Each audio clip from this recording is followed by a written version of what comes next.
Welcome to Control Room Conversations, a podcast that goes behind the scenes of live events to meet the people who make them happen.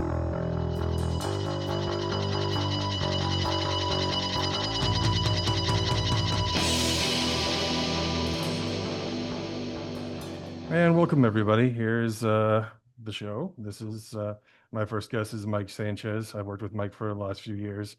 He is a wonderful person to be in the control room with. He has years and years of experience.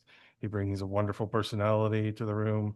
He brightens the room, but not only does he brighten the room, he's very conscious of how he presents himself, how he interacts with others, and it's just a pleasure to work with him every time I can.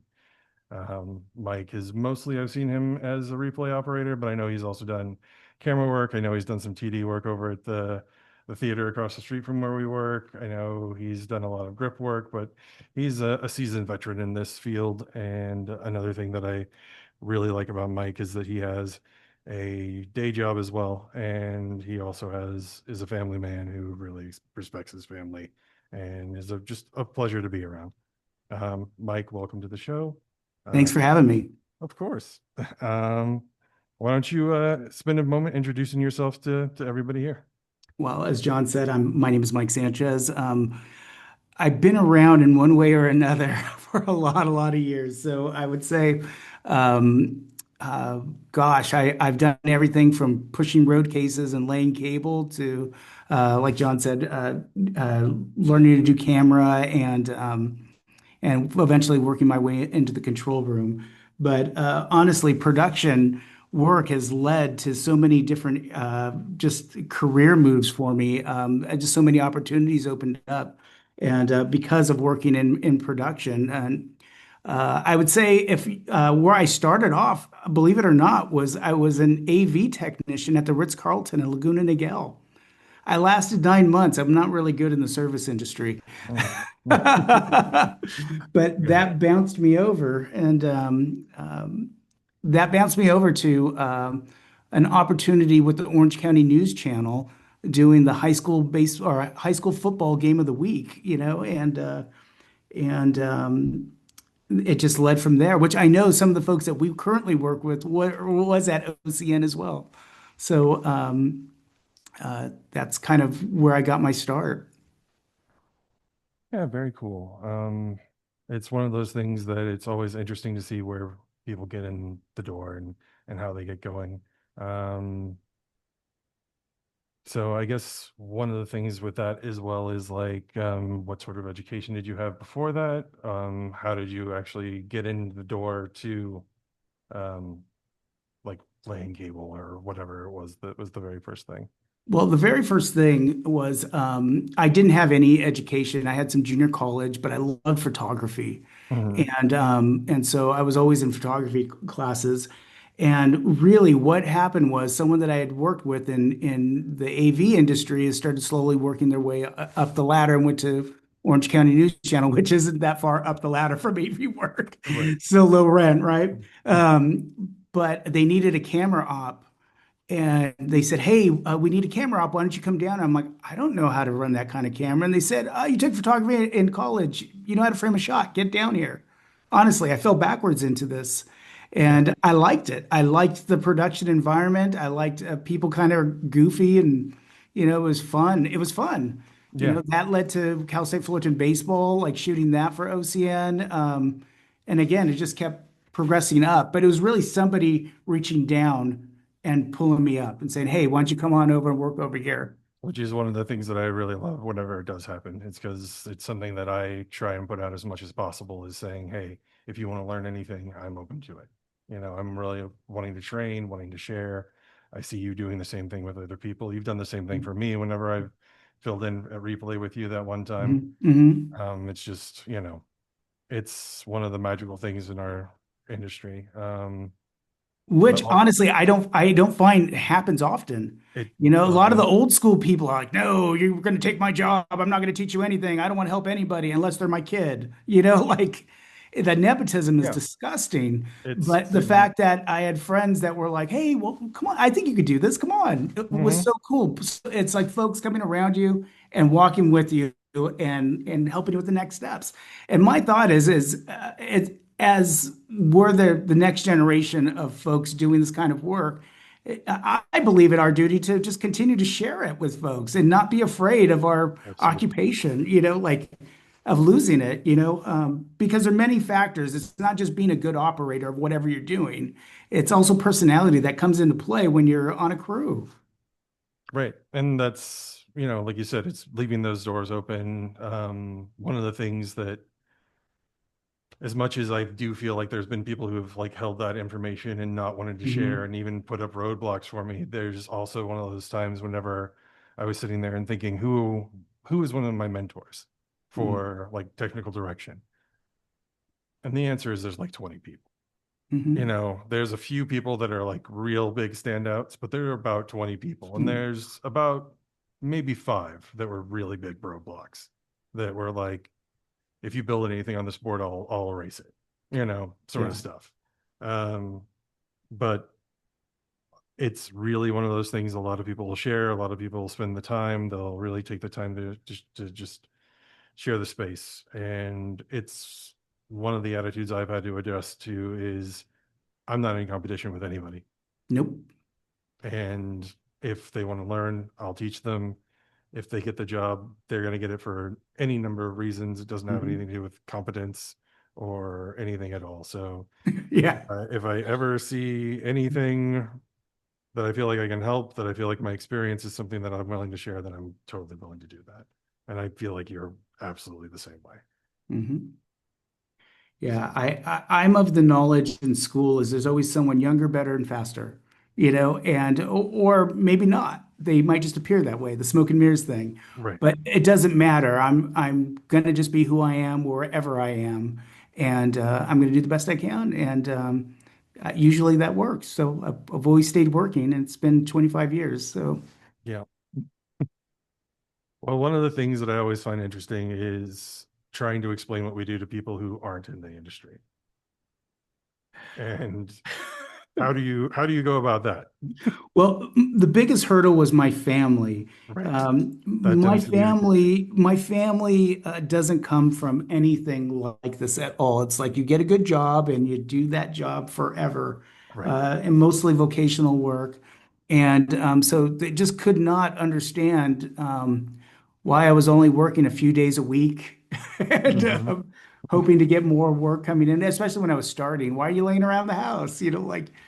I make more in 2 days of work than I would working all week at a day job, So a lot of times I was trying to explain it, and then I became a jerk, and I was like, "Oh, I'm a shepherd," and then it just people knew that when I say that I'm just being a jerk, so they just stopped asking. Really, that's how I explained it. But the first thing that family or friends or people it's the worst when people when you just meet them you tell them what they do and the first thing is can you get me some tickets. Oh, I hate that question, like no, I can't get you tickets. And especially if I first met you, do you think I'd be giving it to someone I love first before you? Yeah, Yeah. it seems rude at best. I mean, it's one of those things that there tends to be an ask of some kind. There tends to Mhm. be like a bit of an overwhelm that they don't quite understand that you're the guy who's doing the thing and, that you're a couple heartbeats away or an inch away from somebody who is relatively famous or, Honestly, I fell backwards into this whole thing. I'm right. really thankful, but I would say the one thing that I did learn, and it wasn't in school, was I grew up roading for different bands, local bands, Hmm. and I learned how to wrap XLR cable over under, and when it set up PAs and that kind of thing. And I think knowing over under is what got me my jobs initially, really. Especially the one at the main arena with all the big basketball teams and all that we work at. When I first went there, they all, do you know over under? I'm like, of course. They hired me on the spot. Right. And because a lot of people, they really can't do it. You know what I mean? They'll get knotted up on the court. You can't do that on Hmm. the high profile teams that we work for. If you have spaghetti on the court and delay the game, it's an issue, Right. So really knowing that, having that skill set got me work right away, Oh, Absolutely. Yeah. For me, I didn't know it at first for a long time. Mhm. And then it became something where I sought out everybody and I said, okay, how do you do this? And I Mm. learned again from about like five or six different people. I said, show me your technique, show me how you're Mhm. doing it. And it's a skill that, like, even this last week, I was wrapping cable. You know, it doesn't go away. It's always a part of what you're doing. It's, cable maintenance and, Mhm. it's like you said, it could delay the entire event that you're doing if it's a mess. And Yes. yeah, I ran into a rat's nest of cable recently as well. And I just looked at it and I said, okay, this needs to be fixed. This needs to be adjusted. It's just Mhm. what it is. But I'll also run into situations where, um, when they're understaffed and somebody's just getting it all set up, and you look at it and you go, okay, this is a bit of a hazard, but at the same time, talking them through. But it's like I said, it's those basic skills like that that just get you in the door, that get you going. And I'm sure that that's one of the things that you would recommend to somebody if they were just like first starting off is Yeah, I would. And I have well, a couple of things. sure. One is I worked with someone who went to UCLA, or not UCLA, I'm sorry, USC Film School for graduate level. And they were pulling cable with us at one point, and they were really upset and disappointed. They were mad. And they're like, they told us in school that we're going to, pretty much promise them they're going to be the next, Coppola or Scorsese. You know what I mean? And they were doing a low job like cabling, you know what I mean? Mm. Like pulling cable. And I just told them, unless your daddy is somebody, mommy and daddy are somebody, you're going to either be pushing road cases or pouring coffee. I go, that's just what it is. I go, I don't know many people who come out of the gate. I mean, it happens, I'm sure, but unless somebody's juiced in, I don't know anybody who's not starting at the bottom, you know? Yeah, that definitely seems to be the case, is you tend to have to work your way up. When I moved from the Midwest to California, I Mhm. literally was at the bottom again and had to work my way back up. Yeah. I'd already won an award for editing, had a reel, had everything Mhm. that I needed to have, sent out thousands of resumes before I finally got anywhere. And then I literally started off as a grip. And then you start developing your reputation. Like Right. I hardly got any shifts when I got to the arena we're at, 20 something years ago. Um, um, but when they would call me on the fly, I would drop everything and show up. So I started getting a reputation of being reliable. Well, then I eventually got on a crew, and I was always for those on those crews. So I was regularly scheduled at that point, but I had to build it up, and I also had to be like have a good attitude about stuff. I'm willing to learn. I'm willing to bust at last minute, whatever it is. It's having that attitude that you're going to show up, and I think that really helped.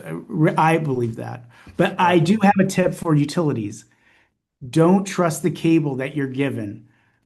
Walk it all the way out and rewrap it yourself before you start a game. Because I promise you, you'll get knotted up. I don't trust the other person because at the end of the day, people are tired. They're wrapping up cables. They're not going to want to do it correctly. Sometimes they put two spools together that don't match, and you're going to get knotted up. So walk out that cable.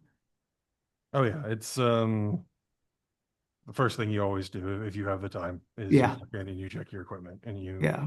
set it up the way that you want, they'll make it work the way that you want. Absolutely. You don't want to get hung up. It sucks. Yeah, I try to adapt to a lot of the work environments that I'm at and the workflows Hmm. that they have, and sometimes it goes great, but every now and then you run into something where somebody's labeled something wrong or Hmm. something's not where it's supposed to be, or like I said, that rat's nest of cables that you're just like, oh, I didn't know this was a thing, and now I either need to spend time visiting this before my Hmm. shift or I have to live with it. Yeah. And when you find it too late and you have to live with it, those things are the things that make and break you in a show sometimes. Absolutely. I mean, even now, being like a regular replay operator, I check everything, all my camera angles, all my stuff first before I go and have lunch or do whatever. Just make sure everything's tight. I'm not having to worry about it. So when it's time for me to sit at my position and do my job, I'm comfortable, and I don't have to, I don't like the panic in the last minute. And so if I could do everything I can to set that up prior, whatever position I am, working, that's what I like to do. Oh yeah, that's totally the way to go. It's definitely, like I said, that's the sort of skill set that I like to teach people. I like to keep people to be like curious about stuff as well, because something as simple as, hey, you're sitting down to do a replay op situation and you walk in and it looks like somebody flipped something off or something sitting Mhm. in the thing, and you have to like pause for a second and go, what is this? What's going on here? Because And otherwise, you find yourself inheriting something else or whatever. So, and that even goes to say, like I said, replay right now, the mhm. current position I'm regularly doing. When I'm working with other replay operators, we kind of work out our assignments, like who's going to take what. Right, So we kind of stay in our lane the whole time, and we can help each other out um, if something's like they don't have a certain angle or whatever. But we kind of try to stay in our own lane so we don't have to think about everything. We're just thinking about our certain areas. right. And particularly one of the folks that I work with really likes doing player packages, the little 15-second player packages. I don't even know the names of the players. I have no clue. So I Mhm. build, long form stuff. Just like great plays, but they know the actual players are really into the game. I'm not, but Right. I know how to do my job. So I let them do those player packages, and I do the long form, for halftime highlights or whatever. And we just kind of run it that way. And we're both doing instant replay on the fly, like different angles. But just taking assignments, it makes life easier so you're not having to think about everything at once. Yeah, and that's like one of the communication is key sort of situation. Yeah. Because I was talking with somebody the other day just about like directing and everything else, and I was saying, yeah, it sometimes goes to you're juggling and you're fine, but then every now and then you're juggling chainsaws. Mm. And the part of that I left out is I'm like, if you're communicating with somebody, then they can tell you, hey, we're about to throw the chainsaws in. And you're Mm. like, oh, well, now I Okay, I'm know. ready. Now I know, hey, I'm ready, or no, I'm not. And Which leads to the freeze, right? oh, Yeah, yeah, that we were talking about that yeah, yeah, lovely little absolutely. thing whenever sometimes one of the things I know that you like about a control room that I create when I'm directing is it's Mhm. quiet, it's calm. It's Mhm. literally like I've had somebody tell me that I'm going to put them to sleep before directing. Yeah. So, but that's part of me setting everything up for myself as much as possible. Yep. But then we also hit those moments where, oh, something happened and you need it now. Yes. And And that does happen in live production. all the time. Yeah. It's almost to be expected, which is part of why, like, I don't have the same sort of freeze that you have Mhm. expressed having, where they'll be like, hey, I need this replay now. And you're like, hold on, I need 2 seconds to process this, and then I'm good. Yes, I'll have it, but I need a beat. I'm Mhm. not going to give it to you instantly because my thought is what I have in front of me might not be the best angle.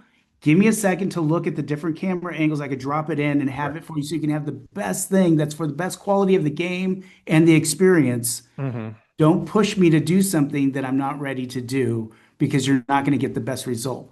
But if you can hold on a beat, it's just a beat. It's not forever, but my freeze is I always have to say hold on because someone might get too excited. They want to take it right now because again, that intensity is, oh, we need it right now. Come on, play it. Again, that's where you make mistakes. Really, we're not saving lives. It Right. can wait a beat. I'm not saying a minute. I'm saying a beat. Go, okay, I got it right here. Boom, here you go. That's all it takes.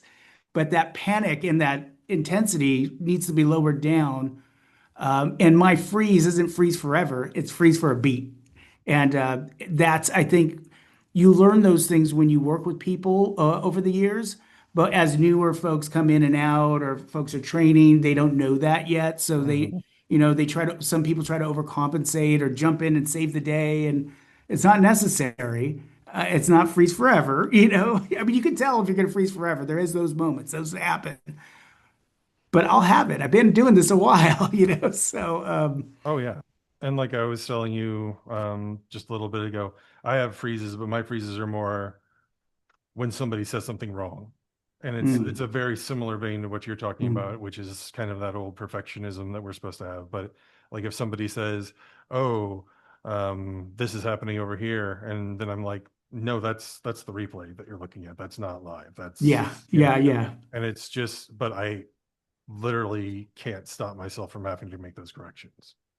because, like you said, picking up the best replay, giving the best information is really key to making these things happen in the best way possible. Yeah. Because, yeah, if you had to give a replay in an instant, you could, but Mhm. just such a massive difference with quality. And that's also something that I've been And thinking I've about. had directors for major teams push me like that, and I gave them something like, "Oh, well, that wasn't very good." Yeah, no doubt, it wasn't very good. You Right. didn't give me the beat. Right. So, And I think that's something that, like, we've talked about with like some of the old school versions of things mhm. where they really want perfection and they're willing to yell and scream and Oh, that do is anything to try and get perfection. And I tend to say those things don't ever from my perspective. For the most part, I feel like the old school style is dying out because a lot of the folks are retiring or otherwise departing. Um, and our generation is starting to become the folks that are in power. Now, some have learned bad habits, don't get me wrong. I've experienced some folks that are around our age that might, or a little bit younger that have bad habits like that. But, I'm older now, so I'm more than willing to have a conversation with them about it because it's just not acceptable. You're not going to get good work out of me if you're going to yell at me. In fact, I'm probably going to not do well at all. So, or yelling at anybody, to be quite honest, it makes the whole control room vibe not good. So, Yeah, and it's definitely one of the things that I feel like when they're doing that, they're trying to be really controlling of everything. And mhm, sometimes I can understand it because there's a vision, but a lot of mhm, the times I think what they lose track of or lose sight of is that it's a collective collaboration that we're doing. mhm. And it's one of the things I really love about this work is if I'm directing or if I'm TDing, you will give me a replay that I would not of an angle that I didn't see Mhm. that or a slow-mo part of that I didn't see live. So, case in point, I worked a game Wednesday, and it was a very tight game within one basket, right? And there was one foul that was challenged by the coach. Now, I had a replay of it, and the other replay operator had a replay of it, but I believe I had the best angle. So Right. I'm like, I got it, I got it, I got it. Like I was letting the director know they chose my angle, and you could clearly see it wasn't a foul. So based off that replay that they saw in the arena, the coach did a coach's challenge, and it got overturned. And so we shifted the tide of the game. I mean, it was within one basket. They won this game, but I would like to think that I was instrumental in helping promote the team in that way because I had that replay for the challenge. So, Yeah, and that's absolutely the case. I mean, one of the things that's a little industry secret is if you are working at a stadium for the mhm. in-house broadcast, you are working for the home team most of the Yes, time. absolutely. Um, Colleges, I've had a little bit of where they're non-biased, specific Mhm. special events, they're a little non-biased, but mostly we're very biased. And Yeah, we're doing things absolutely. like that, and we're basically a part of the team. You basically assisted them in winning that game. And I've literally seen, coaches talk about that. I've seen players talk about that. You know, I will see players on the court Looking, yeah. looking up for that replay to see, you know, because they know what they did or they know what the other person did and they need confirmation of it. The director needed to trust me that I had it. Right. And since I've worked with this person for years, they trusted that I had it. And Hmm. so it worked out. So It's really great when that does happen. yeah, yeah, yeah. You It's part know, of the magic, and it's like you said, it's somebody you've worked with for years, so you have that kind of like built-in trust factor, and it's like almost nearly like a familial factor as well, because that's something that happens on a regular basis. I think one thing that's really special that has happened at the arena I work at, and that you do as well. Mhm. I've been there for probably 23 years now. Um, and I started from the ground up, really. They gave me the bosses there have given me every opportunity to grow and to learn something new and to step into other positions, and that's why I'm in the control room now. But the fact that it is pretty friendly, I've been in on truck environments that were just cutthroat, and that made me not want to go into that doing that kind of work with the truck just because of. And now there's some cool folks that work with the truck, and I think they're we get along, we say hi when we see each other. But there was a vibe, an overall like you're taking my work kind of vibe that I just didn't want to be about. I'm not afraid of my work. I'm not, and I'm not certainly not to try to pull one over on anybody. So that scarcity mindset, I just wasn't interested in interacting. It's just negative, and I couldn't. I felt it, if that makes any sense. It seems weird, but I felt, and I'm like, I don't want that. No, So, it's something I've been talking about for a while too, is that the higher our pay rate goes, mhm, the more it seems like that attitude starts happening.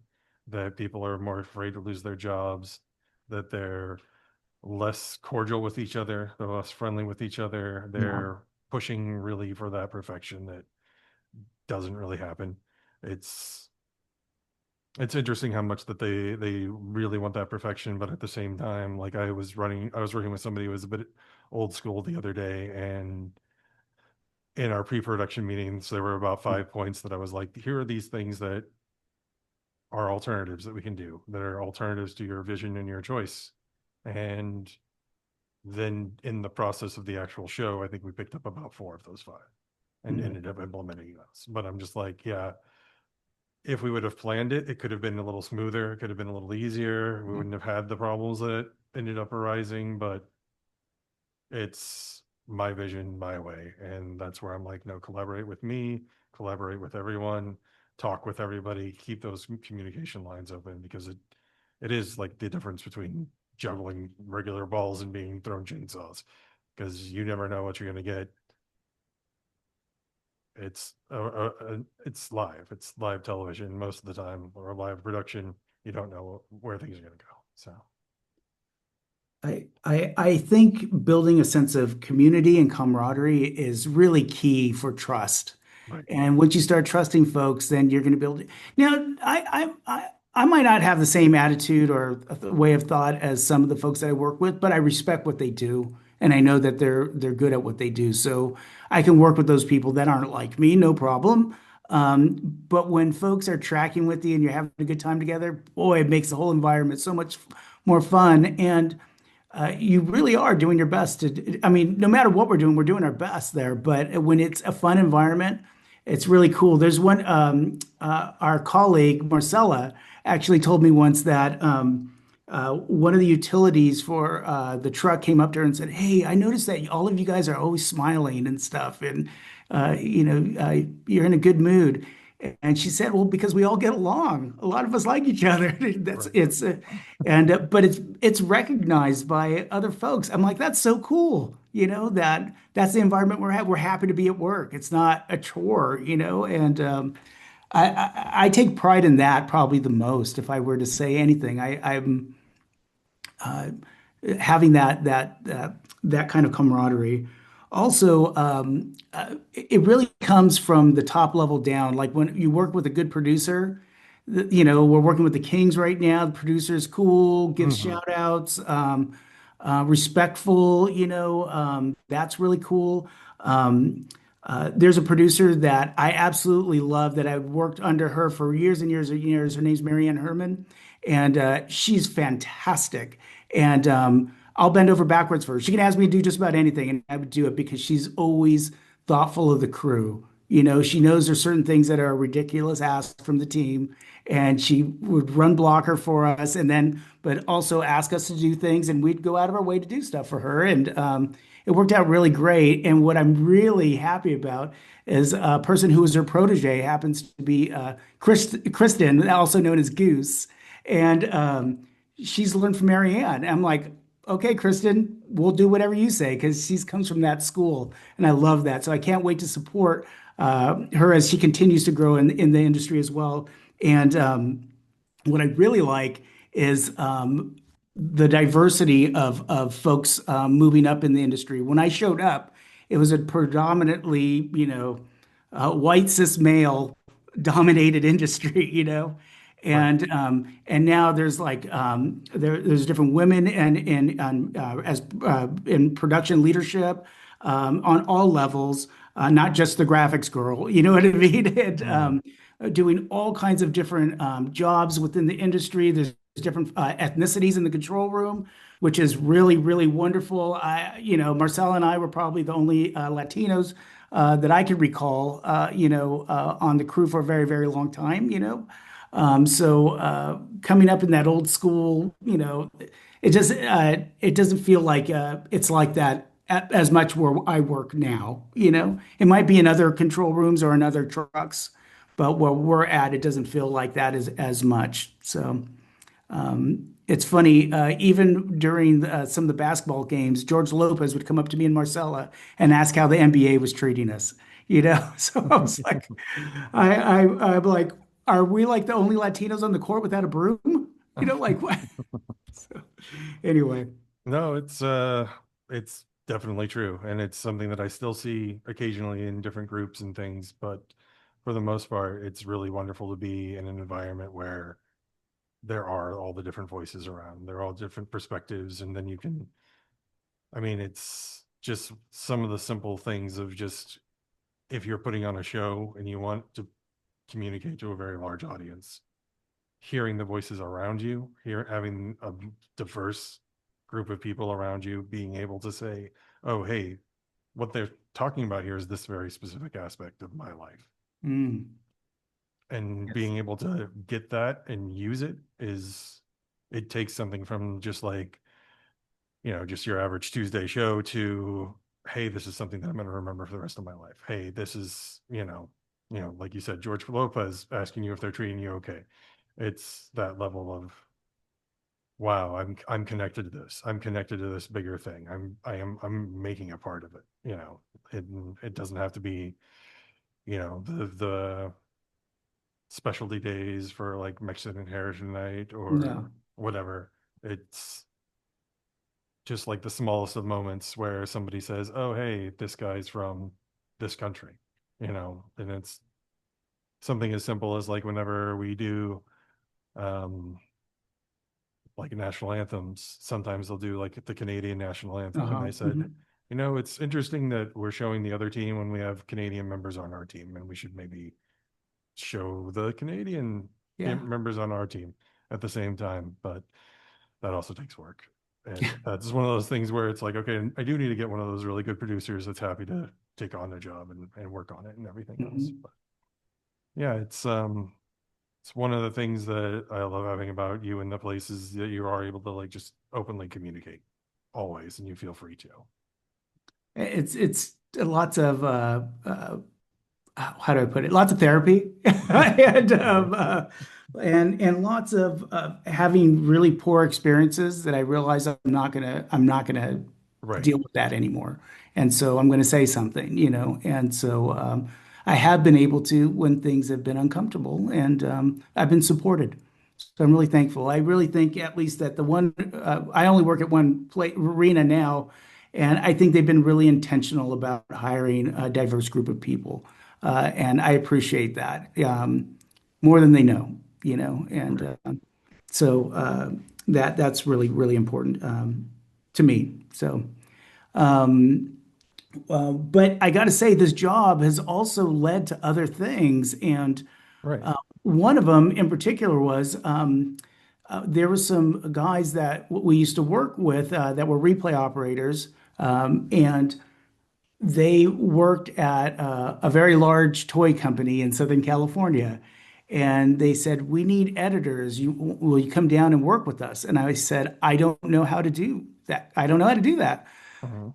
They told me, "Well, you learn quickly and you get along with people. Come down here." And so I learned how to become a video editor for sizzle reels. For I did that for about 8 years, and it really boosted my career. Just getting along with folks. So if I had advice for folks at all that are starting out, be willing to learn, be willing to say, "Yeah, I don't know how to do that." Just be honest, but be friendly, show up, and really, if I would say I'm mediocre at best at anything that I do. I mean, maybe I'm good at some things, but really, I'm I'm not the best person out there. There are people that are much, much better than me, but they're jerks. Nobody wants to work with a jerk. So if you're cool with people and you get along well, you're going to work. Do your job, show up, and be cool. That's my advice. I don't have any other schooling for any because I didn't. I fell backwards into all of this. I learned how to edit by someone showing me. I didn't go to school for it at all. My bachelor's degree is in organizational leadership. Like it has nothing to do with production work, but I love production work and I love the feeling. I love being at shows. I love being at live things. I've always loved it. And growing up as a musician in my 20s and into my early 30s, I liked this occupation because I didn't have to work a 9 to 5. I could choose when I wanted to work, make decent money, and then spend time like if I had shows on the weekends or whatever, I can go do that stuff and still pursue my passion, for as long as I could, um, and still kind of be able to pay rent and and eat and all those things that we love to do, right? And so, I mean, things were tight, of course, especially getting started in this career. But it really, I didn't, I didn't want to go into production. It just worked out well for me to pursue my passion in music. Yeah, definitely. But I would say one of the things that you also bring is that you, in addition to what you just said, is you're there and you're actively engaged in what's going on. Oh yeah, it's fun. And You that's know, I for some people Go it's ahead. not. Like, yeah, go ahead. Then I don't. Well, yeah. My thought is, if it's not, don't be here. Find another right. occupation. Uh, I honestly, a lot of like, say, my music, where when I was doing music a ton. Of course, everything's kind of written out and stuff, but I also improvise a lot as well. If I Hmm. start hearing things on the fly, I start flowing with it or whatever. That's what's great about production or live production. Whether I was doing camera or I'm doing replay, I'm seeing and hearing something. I'm reacting in the moment and that feeling's so good. I still get that same high, like it's not exactly the same as doing music, but I get that similar high of we're doing this right now. It's live. If we blow it, it's gonna blow it right in front of everybody. Like it's just whatever that rush is, I'm getting it in what we do. So to me, it's a no-brainer to do this as part of my living. Right. Yeah, there's definitely like talking with some people, they were saying like there's definitely like an adrenaline to being in that and to being part of like that flow that happens. And I'm like, I get that. For me, it's more like puzzles and problem solving and like, you have to do it right then. Or, long term, you're like, oh, hey, I could have done this better. I could have done this better. Let's make those Yeah. changes. And those are the things Mhm. that keep me coming back and working with people. But it's Mhm. also working with people who are excited and engaged and a part of the whole thing. So It's I like, definitely, yeah. I could care less about most of the sports. right. But when you do something cool or something cool happens and you're part of it, it's cool. It feels exciting. You get caught up with just the fans. Easy to Right. do that. Oh yeah, 100%. And that's part of the thing is I've done so many different sports and so many different events and activities. I'm showing somebody doing their thing, their best thing. Mhm. Yeah. It doesn't matter what it is. I'm doing monster trucks later today. It's See you not, there. it's not my jam, but it's definitely one of those things that I'm so excited to see the kids being excited. Hmm. And that's the thing for me. And I'm gonna do my best to make it the best thing that I can. So, but another thing, like I said, is very interesting is you talked about like having the freedom and everything when you were younger, but now that Hmm. you're older, now that you have a family, you have another job that you're working. How was that transition? How did that come about? Well, so this kind of work can be a relationship killer. Let's just be honest. Oh yeah, It really can. You have to be with someone, whoever your significant other is, someone that understands and that this is what we do. Now, it doesn't mean that we can't compromise on our end. So as I fell backwards into post-production editing, that became more of my normie job, but it was still freelance.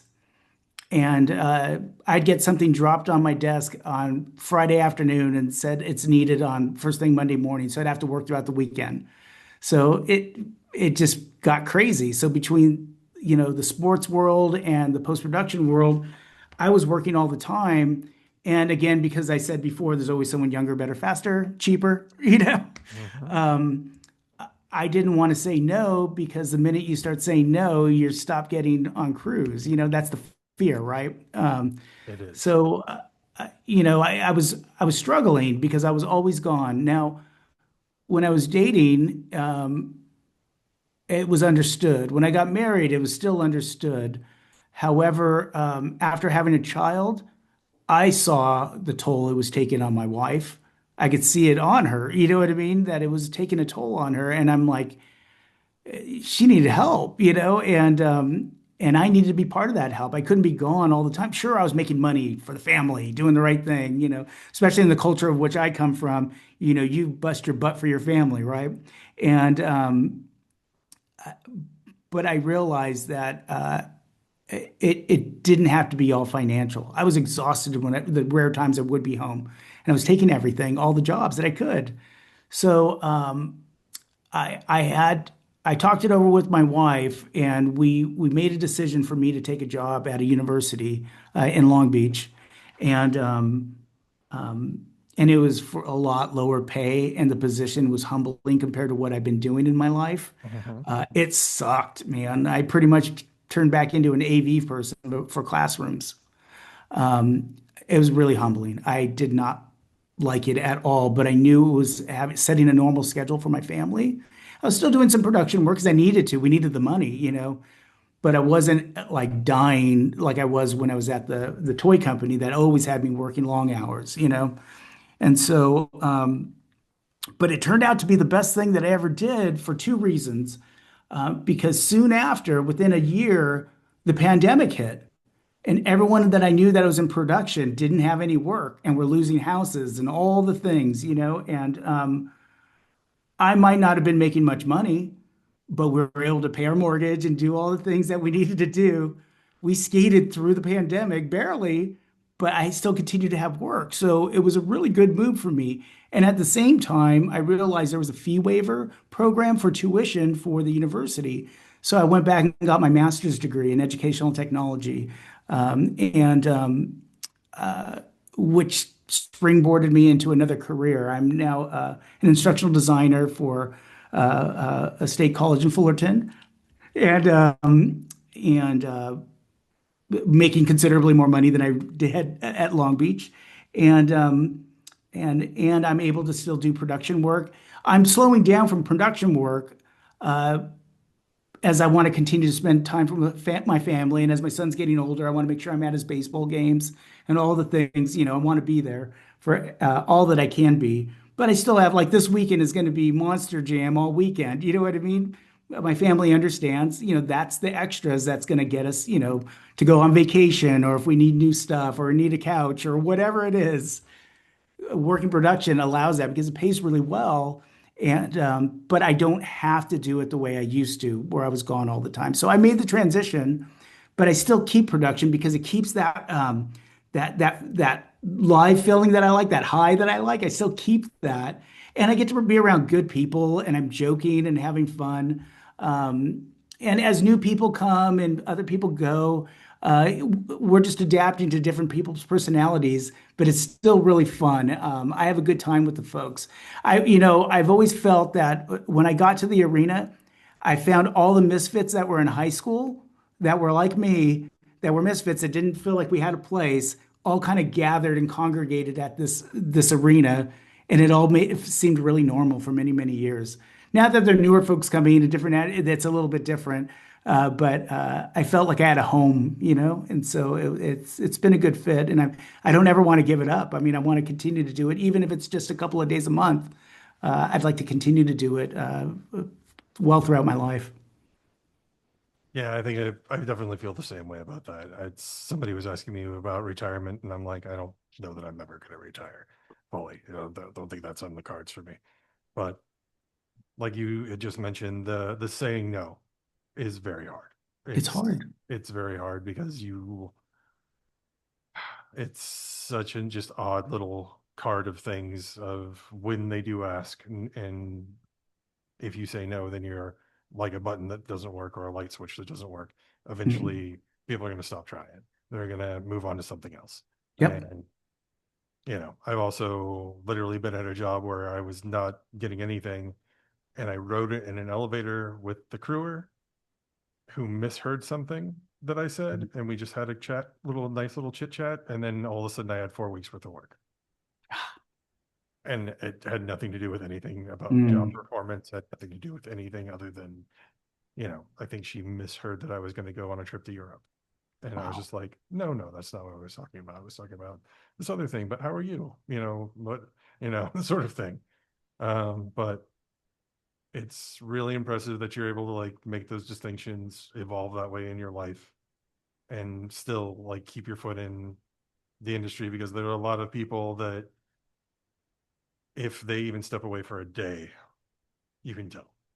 You can tell that they're not on their game. They're not paying Mm. attention, and it's one of the things that I noticed when I first started out. If I took like a little bit of a longer weekend or something like that, I would come back and Mhm. I'd be like, "How do I do this job again? How do I even begin?"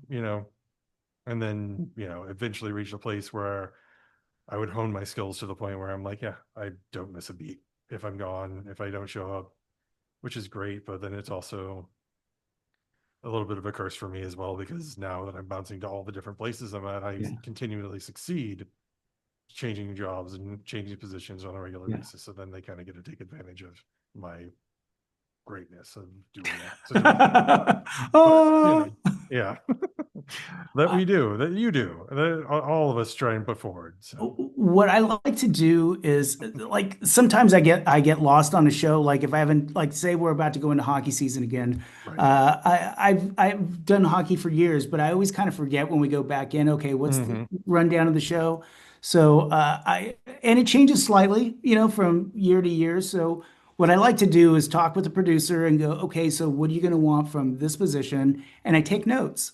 So if I ever get lost, I don't have to go back to the producer and bother them ever again. I have it in my phone and I know what I'm going to need to do because I might forget if I'm not doing it often. So I really like to do my homework and be prepared for when I go in. My thought is I want to show up, not only do a good job, but I don't want to be a hassle. I don't want to be a problem for anybody or a hassle. So it's like, how do I best contain my stuff? Because I'm a little neurotic, and so let's do the best to not leak that out and just do our homework. I think it's important. Oh yeah, and that's part of that to me. That's kind of like that puzzle solving, Mhm. planning things out, having a plan, understanding, making the changes, talking to people. Like I constantly am like, what's new? What's going on? You know, I worked with somebody not too long ago that I asked if they knew how to do something, and they told me yes, but they didn't, right, or they didn't understand the question, or whatever it was. There was an issue. It wasn't a big deal. I help accommodate, but we had a conversation about it after. I'm like, this is what this is. This is what that is. If you don't understand something, please ask the question so we can just settle it before game time. right. And again, I'm not upset. It just, let's make it smoother. You know what I mean? And so, but again, as younger folks are coming in, they're learning how to operate and interact with folks in the professional world. They've been doing this as well, like these folks, um, but they might not have been doing it with us. Do you know what I mean? And we can be kind of direct when it comes to that kind of stuff. And again, nothing personal. We just want to work it out. So it's easy for everyone. Yeah, absolutely. And that's also one of those things too that goes back to what we were talking about earlier about kind of like opportunities being closed off and things like that. Mhm. That, if you don't know how to do something, you might not be asked back, Oh, yeah. because also people might not show you, people might not help you. Hmm. But it also is like that's that downfall that we were also talking about as well. Of if you don't know how to do over under and your cable's a mess, You're not coming you back to the might not come show. back. You might not ever come back, Yeah. which Yeah, is and if you do, you'll be like down the trough a bit, like you'll like be on a kind of a show that's a little wonky or whatever. right. But then also it's one of those things where it's like, oh, if you don't know that, maybe we Why can would it? Yeah. rearrange you to a different spot and train you up to where you do, which isn't a big deal. But that's kind of how it Um, goes. One of the things that I wanted to bring up was Sure. as I was a musician and just doing this job to make ends Hmm. meet. there are also tons of amazing people that we work with that are doing all kinds of other things. Like we have friends that are Oh, great. photographers that are doing other kind of productions. We have folks that are writers. Um, uh, I totally get that and I support it. I love hearing about the things that they're doing. I think it's super cool. And it was one of these things that I'm most proud of that I got asked into. Someone that I used to work at the arena was producing a documentary on the Tuskegee Airmen, and she asked me if I would co-write her narrative script. Now, I thought that's an honor on so many levels. First of all, me right? Okay. And but the subject matter is so awesome. But she had a relative that was a Tuskegee Airman, and so the documentary is called "Freedom Flyers of Tuskegee," and and so this woman had wrote out the script, but I just took the script in and I rewrote the narrative and I put it in different wording and then I recorded the voiceover with my inflections and all that for the person. And Michaela Pereira from CNN, fame, was a news person from there. She read the narrative, and I wasn't able to be there. I was working the night that she came in to do her recording, but she said, the script's wonderful. I didn't have to change a word. She felt really comfortable. And that was like such a highlight.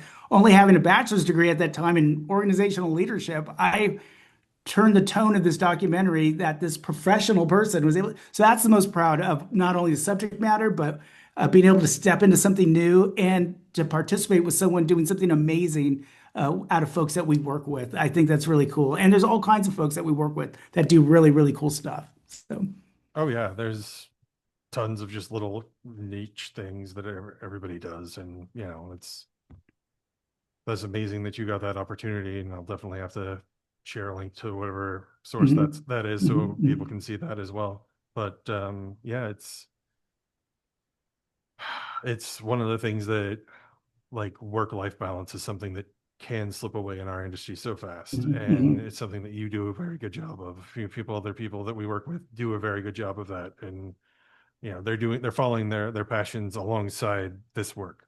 That is, it's for me, the work is a bit of a passion. The mhm. actual events themselves, not as much of a passion for me, but like, I'm trying to work on shifting more towards things like that, which is part of why I'm having this podcast and talking Uh-huh. about these things, because they are things that, like, actually matter. But do you have any projects in the future that you have coming up? What does the future for Mike Sanchez look like? No, not at all. I'm slowly on my way to the journey to the middle, Okay. as the Lester Bangs character says in Almost Famous. I'm becoming a normie more than ever, but I'm enjoying it. I'm getting to spend time with my family. Right. I've had a wonderful career and I'm so thankful in production and with doing music stuff, and being able to, be semi-professional and tour a bit. I've had lots of opportunities to see the world and to work in like crazy events and really cool stuff. And as I'm transitioning into being like as I call a normie, I'm embracing it and I'm embracing the time with my family because I know I'm never going to get this time back, So for the moment, I have nothing like creative. I still play music with friends from time to time. We'll do a few cover tunes and play at a local bar or whatever, but nothing for real anymore. It's just to have fun. And I think bringing that aspect back of creativity is cool instead of pushing to try to make it, and just having the balance with my family. And I think that's really it. There is something that is interesting though that many because of the opportunities for what we do for work, I'm getting different opportunities in academia now, which is really insane. People are looking at what my background is and they're asking me into things. So I did a workshop for faculty members recently with last week, and a faculty member not only asked to interview me for her book, but she asked me to speak at her conference she's doing. And I'm like, what? Like, Mhm. I'm just some guy who's local that came from here barely. I mean, I don't know anything. My wife and I always say we have broken buttons and pocket lint to offer. We've got nothing yet, but stuff opportunities happen, and but we've been at these crazy different places. My wife likes to call me Forrest Gump, and not for the reasons you all think out there, but I always end up in places around folks where I shouldn't be, ever. And it just continues to happen, and um, and so this woman wants to interview me for her academic punk rock book, which is really interesting. Nice. And then another opportunity was I was recently asked to teach a class, a college level class on sports production. Like, I'm not a producer, Right. but I'm one of the people on campus that happens to have a long history, not only coming working in this area for Orange County News Channel, but coming up from being a utility all the way to, directing shows at the theater, right? So, like, I've worked the whole way up. So they're like, you have a perspective that not a lot of people have. And so we'd like you to teach. Now, I looked at what the pay is, and I'm going to make more this weekend than I would, Right. But as I was talking with my wife about it, it would be good for my career so I can understand what faculty go through while they're teaching, so I can have a different perspective, maybe a little bit more empathy when I'm doing workshops. And I can say, I tried this, this didn't work, this does work. Because a lot of times I'm teaching professors the more pedagogical academic side of teaching as opposed to just content. So Right. so we thought maybe I should do it just so I can have that experience. And it's just another tool in my pocket, which is great to have. And that's been my whole career is just trying to learn as much as I can so I could always stay working. That was always my thought as a freelancer. But now it's continuing into academia as I'm getting these other opportunities. So production still isn't leaving me because Yep.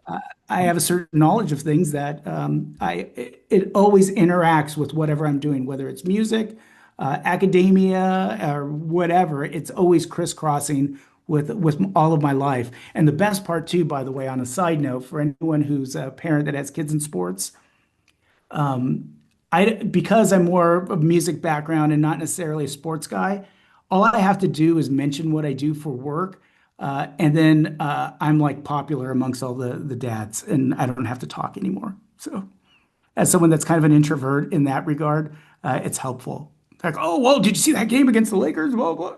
Yeah, I was there. Cool. And I could walk away from the conversation all well. So, Yeah, I was talking to a younger person who I've known for about 10 years now, and he was like, I never knew that all this would open up to everything else that I was doing.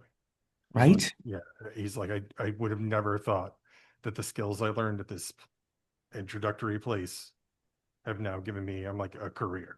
It's given you a full career. And it's great to see that you're getting opportunities beyond your norm and everything else. But One of the things that I do show during my presentations when I'm doing workshops, I show a picture of when I'm talking about teamwork. I show a picture of the Laker production control room, and I said, "This is the world I come from," and I go, all these people have different assignments, and we have to trust each other to have this. And I explain the different things, in particularly replay. The director has to trust that I have what I have. I go, so when you're building your teams or when you're encouraging groups for your students, they have to understand they have to rely on one another to get the whole thing done, the whole production done. So I really feel like it gives a tangible way what I come from to what I'm doing now. It gives something tangible for them to see. And also, too, it gives them a level of respect like, oh, you were in the real industry. You weren't just an academic this whole time. I don't mean to sound any kind of way about it, but it kind of just levels up the respect level a little bit, because I'm teaching PhDs, and I only have a master's. So, that when I show them that, it's just boom, automatic respect. It's been helpful. So. yeah, it's a really great thing to see that you're able to do those things and move on in those ways. But It's been a pleasure to have you on the show, Mike. I really appreciate it. You're welcome back anytime, obviously. But really just thank you for being here. Thanks for having me.